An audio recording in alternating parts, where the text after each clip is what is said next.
आज उत्तर प्रदेश की योगी सरकार ने एक निर्देश जारी किया है। गौर से सुनिएगा क्या निर्देश है। गायों के लिए 700 हेल्प डेस्क शुरू किए जाएंगे।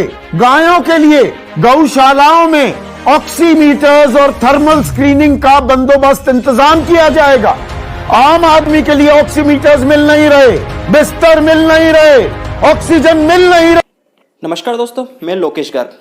तो आज एक ऐसी बात आपको मैं बताने जा रहा हूँ जिसे सुनकर आपका मन गदगद हो उठेगा, आप खुश हो जाएंगे कि अब यूपी के अंदर जो लोग हैं उनकी ऑक्सीजन पूरी यूपी सरकार ने नाप ली है। अब सारे लोग खुश हैं और अब उन्हें किसी भी तरीके की सरकार से कोई रिक्वायरमेंट नहीं है। सारे स्कूल कॉलेज जितने भी ऑफिस थे अब सब खुल चुके हैं यूपी के अंदर, क्योंकि यूपी के मुख्यमंत्री योगी आदित्यनाथ ने अब घोषणा की है कि गायों के लिए यानी कि गौ माता के लिए ऑक्सीजन कंसंट्रेटर और जो टेम्परेचर नापने की मशीनें हैं वो लाई जाएगी। इसके लिए 700 अलग से वार्ड भी बनाए जाएंगे और अब उनकी चेकिंग की जाएगी। तो देखिए किस तरीके के विचित्र देश के अंदर हम रहते हैं, जहां लोग मर रहे हैं, जिन्हें ऑक्सीजन नहीं मिल रही है, जो दर बदर भटक रहे हैं ऑक्सीजन के लिए, अलग अलग जगह अपनी फरियाद लगा रहे हैं, इधर से जुगाड़ कर रहे हैं, उधर से जुगाड़ कर रहे हैं। लेकिन यूपी के मुख्यमंत्री योगी आदित्यनाथ इन सभी बातों से बेखबर, कोई जरा सी भी उनके अंदर अब लगता है कि शर्म बची नहीं है सरकारों के अंदर। और उन्होंने घोषणा कर दी कि 700 अलग से इनके लिए विभाग बनेंगे, वार्ड बनेंगे और उनके लिए ऑक्सीजन जो भी चेक करने की मशीनें हैं और टेम्परेचर चेक करने की मशीनें हैं, थर्मल स्क्रीनिंग के लिए भी मशीनें आएगी और ऑक्सीजन चेक करने के लिए भी ऑक्सीमीटर यहाँ पर लाए जाएंगे। आम आदमी के लिए ऑक्सीमीटर्स मिल नहीं रहे, बिस्तर मिल नहीं रहे, ऑक्सीजन मिल नहीं रही, वेंटिलेटर उपलब्ध नहीं है। गौ माता के लिए ऑक्सीमीटर्स और थर्मल स्क्रीनिंग के बंदोबस्त के आदेश दे दिए गए हैं। राम राज्य आ गया है, हकीकत में राम राज्य आ गया है उत्तर प्रदेश में। यह हमारी प्राथमिकता है। तो आप देख सकते हैं कि अभी यूपी में चुनाव हुए थे, पंचायत चुनाव हुए थे और करीब करीब 700 शिक्षक इसमें मारे गए। किस वजह से? केवल कोविड की वजह से। कोविड की वजह से 700 शिक्षकों की जान गई और साथ ही साथ एक पूरी खबर थी कि 2000 करीब 2000 अलग अलग तरीके के अलग अलग विभाग के कर्मचारी उनकी मौत हो गई वहाँ पर। किस वजह से? केवल पंचायत चुनाव कराना, क्योंकि वहाँ पर जरूरी था। पंचायत चुनाव बाद में नहीं हो सकते थे, पंचायत चुनाव कराना जरूरी था। अभी ये जो भी सरकारें हैं, जिस भी पार्टी की सरकारें अब होती है, इन्हें ऐसा लगता है कि सरकार ने इन्हें एक बार जिता दिया है तो ये अब कुर्सी को ऊपर लेके जाएंगे। इनका 5 साल में पेट तो भरने वाला नहीं है, ये कुर्सी को अब अपने साथ ही ऊपर भी लेके जाना चाहते हैं।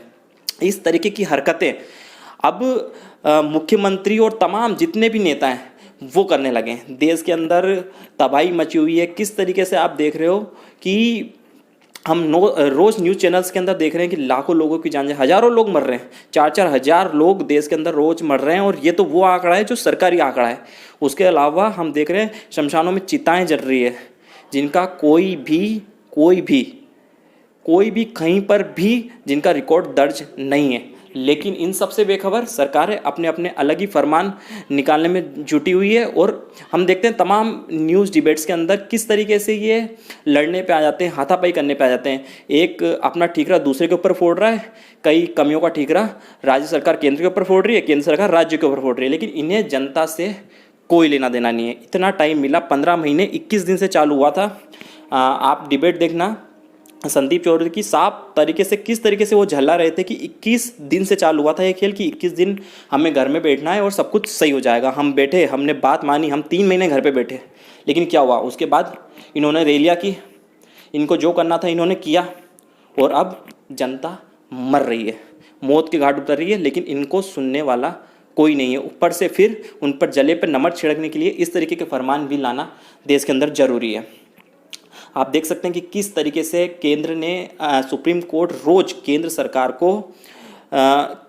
के ऊपर हमलावर हो रही है। रोज उनको केंद्र सरकार रोज गालियाँ खा रही है केंद्र सरकार, लेकिन सुधरने का बिल्कुल भी नाम नहीं है। अभी हाल उन्होंने बोला, जब आपने ऑक्सीजन अपने अंडर में ले लिया, जितने भी ऑक्सीजन के प्लांट्स हैं अलग अलग राज्यों के, वो अपने अंडर में ले लिए हैं, तो राज्य अब ये डिबेट में बोल के बैठते हैं कि इस राज्य में तो पहले से ऑक्सीजन के प्लांट है। तो भैया, जब आपने महामारी एक लगा के उनके ऊपर ऑक्सीजन के सारे प्लांट अपने अंडर में ले लिए हैं, तो राज्यों को तो ऑक्सीजन आप वितरित करोगे ना, आपकी किस तरीके से ऑक्सीजन पहुँचानी है। अब आपके पास टैंकर नहीं है, ऑक्सीजन है तो टैंकर नहीं है, तो किस तरीके से जब प्लांट उड़ीसा में लगा हुआ है, पश्चिम बंगाल में लगा हुआ है, तो वहाँ से कैसे ऑक्सीजन आएगी दिल्ली? अभी तो उधर भगने की कोशिश कर रहे हैं। पहले इतना समय मिला, 15 महीने मिले, उसके अंदर कुछ किया नहीं। वैक्सीन को लेकर देख लीजिए आप, पूनावाला साफ तरीके से बोल रहे हैं कि केंद्र सरकार ने हमें निर्देश ही नहीं दिए, किसी भी राज्य ने हमें निर्देश ही नहीं दिया। जब वो हमें निर्देश नहीं देंगे, बनाने का ऑर्डर नहीं देंगे, पैसा नहीं देंगे, तो हम वैक्सीन क्यों बनाएंगे? हमने वैक्सीन बनाने की प्रक्रिया धीमी कर दी। उसका नतीजा है आप देख रहे हो कि 18+ वालों को वैक्सीन बिल्कुल नहीं मिल रही है। बहुत कम, कई स्टेट्स में बहुत कम, कुछ ही स्टेट्स में बहुत कम जगह पे वैक्सीनेशन हो रहा है, वो भी बहुत कुछ मात्रा में। हर एक सेंटर पे 100-150 बस, वो भी अब बंद हो गया है। कहीं होता है, कहीं नहीं होता है, कुछ रूल रेगुलेशन नहीं है। केंद्र सरकार साफ तरीके से रोज़ फटकार लगा रही है केंद्र को कि आपके पास अगर थर्ड वेव आती है तो आपके पास उससे बचने का क्या है? क्या आपके पास कोई प्लान है या भगवान भरोसे ही सब कुछ चल रहा है? रोज केंद्र सरकार इतनी केंद्र सरकार सुनने के बाद भी अभी तक कोई, और देखिए आप देखिए किस तरीके से अक्टूबर नवंबर एक भी मीटिंग नहीं ली उन्होंने। अक्टूबर नवंबर दिसंबर जनवरी फरवरी कोई मीटिंग्स नहीं ली इनने। पूरा का पूरा चुनाव पे फोकस किया। बस इनको अपनी पार्टी को जिताना है, चाहे कोई सी भी पार्टी हो, केंद्र में हो, राज्य में हो, कांग्रेस, किसी ने कुछ नहीं बोला। सब कि भैया कोविड तो खत्म हो चुका है, कहाँ है अब कोविड तो गया देश से। और देखिए किस तरीके से अब लोग मर रहे हैं। अब बताया जा रहा है कि थर्ड वेव आएगी जो कि बच्चों के ऊपर हमला करेगी। अब जो थर्ड वेव होगी तो आप समझ सकते हैं कि किस तरीके की सिचुएशंस इस कंडीशन में बन सकते हैं। जब अगर बच्चों के ऊपर ये आक्रमण करने लगा तो किस तरीके, अभी तक तो बच्चे बचे हुए थे, लेकिन जब बच्चों को भी होने लगेगा तो आप देख सकते हैं कि फिर आप सोच सकते हैं कि किस तरीके के हालात देश के अंदर बन जाएंगे। तो यही है कि केंद्र सरकार को, जितने भी राज्य सरकार हैं, उनको अब जगने की ज़रूरत है, उनको कुछ काम करने की ज़रूरत है बिना लड़ाई किए।